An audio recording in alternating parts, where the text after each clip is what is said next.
IPL 2024ರಲ್ಲಿ CSK captain ಯಾರು? MS Dhoni ಕ್ಯಾಪ್ಟನ್ಸಿಯಿಂದ ಕೆಳಗಿಳಿದಿದ್ದೇಕೆ? ಎಲ್ಲವನ್ನು ಈ ವಿಡಿಯೋದಲ್ಲಿ ತಿಳಿಸ್ಕೊಡ್ತೇನೆ. ಅದಕ್ಕೂ ಮುನ್ನ ನೀವೇ ನಮ್ಮ ಚಾನಲ್ ಹೊಸಬರಾಗಿ ಸಬ್ಸ್ಕ್ರೈಬ್ ಮಾಡಿ ಮತ್ತು ವಿಡಿಯೋ ಇಷ್ಟ ಲೈಕ್ ಮಾಡಿ ಅಂತ ಹೇಳ್ತಾ ವಿಡಿಯೋ ಶುರು ಮಾಡೋಣ ಬನ್ನಿ.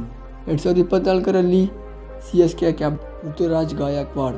ಇದನ್ನು CSK ಅವರು ಅವರ ಇನ್ಸ್ಟಾಗ್ರಾಮ್ ಅಫಿಷಿಯಲ್ ಚಾನಲ್ನಲ್ಲಿ ಹಂಚಿಕೊಂಡಿದ್ದಾರೆ. ಈ ಬಾರಿಯ IPLನಲ್ಲಿ CSK captain Ruturaj Gaikwad. MS Dhoni ಅವರು ಈ ಸೀಸನ್ ಕೊನೆಯಾಗಿರೋದ್ರಿಂದ ಅವರು ಫ್ಯೂಚರ್ಗೆ ಋತುರಾಜ್ ಗಾಯಕ್ವಾಡನ್ನು ಕ್ಯಾಪ್ಟನ್ ಆಗಿ ನೇಮಿಸಿದ್ದಾರೆ ಮತ್ತು ಈ ಬಾರಿಯ IPLನಲ್ಲಿ ಋತುರಾಜ್ ಗಾಯಕ್ವಾಡ್ CSK ತಂಡವನ್ನು ಮುಂದುವರಿಸುತ್ತಾರೆ ಮತ್ತು ಅವರ ಕ್ಯಾಪ್ಟನ್ಸಿಯಲ್ಲಿ ಆಡುತ್ತಾರೆ. MS ಧೋನಿ ಅವರು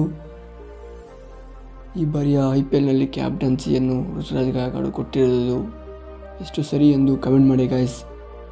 MSD ಅವರ ಫ್ಯಾನ್ಗಳು ನಮ್ಮ ಚಾನಲ್ನ ಸಬ್ಸ್ಕ್ರೈಬ್ ಮಾಡಿ, ಮೋರ್ ಇನ್ಫಾರ್ಮೇಷನ್ಗಾಗಿ ಈ ಪೇಜ್ನ ಫಾಲೋ ಮಾಡಿ ಅಂತ ಹೇಳ್ತಾ ಸಿಗೋಣ ಮತ್ತೆ.